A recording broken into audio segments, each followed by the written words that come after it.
Good morning. This is our daily lectionary readings for Tuesday, November 29th, 2022. We have our three readings. Psalm 124, once again, is going to be our psalm reading.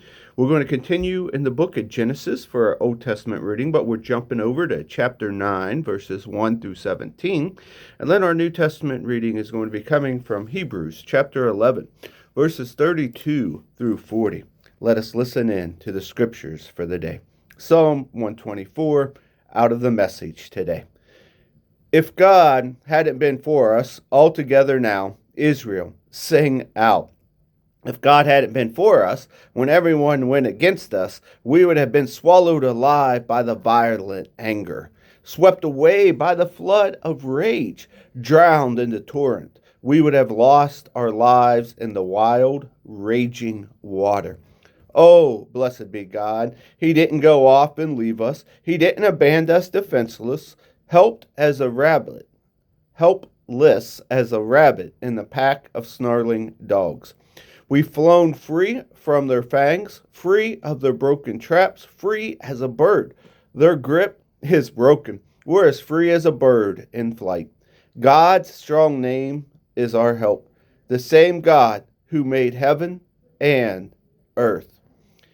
Our Old Testament reading comes from the book of Genesis, chapter 9. God blessed Noah and his sons. He said, prosper, reproduce, fill the earth. Every living creature, birds, animals, fish, will fall under your spell and be afraid of you. You're responsible for them. All living creatures are yours for food. Just as I gave you the plants, now I give you everything else, except for meat with its lifeblood still in it. Don't eat that. But your own lifeblood I will avenge. I will avenge it against both animals and other humans. Whoever sheds human blood, by humans, let his blood be shed. Because God made humans in his image, reflecting God's very nature. You're here to bear fruit, reproduce, lavish life on earth, live bountifully. Then God spoke to Noah and his sons. I'm setting up my covenant with you, including your children, who will come after you, along with everything alive around you.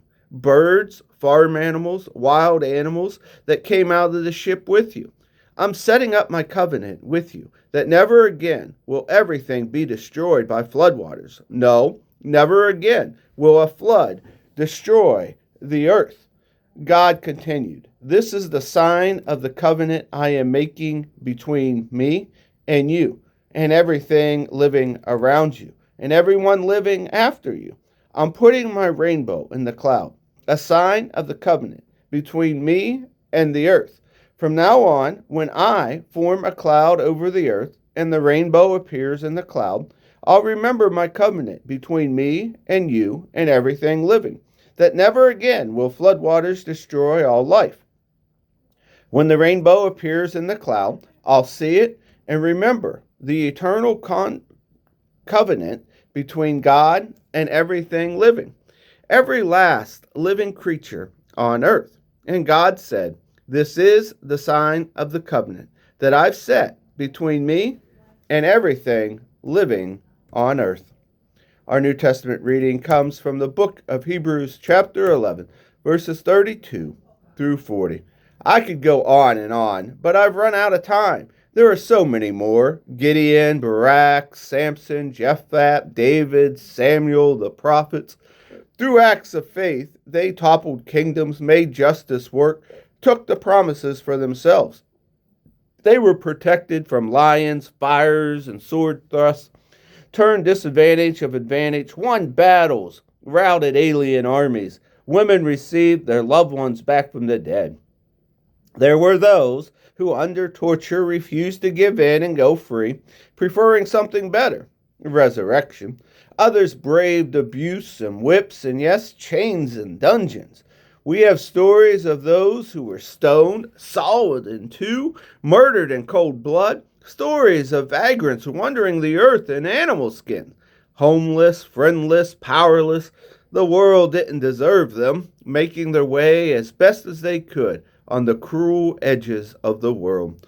Not one of these people, even through the lives of faith, were exemplary. got their hands on what was promised. God had a better plan for us, that their faith and our faith would come together to make one completed whole. Their lives of faith not compete apart from ours. And here ends our readings for the day.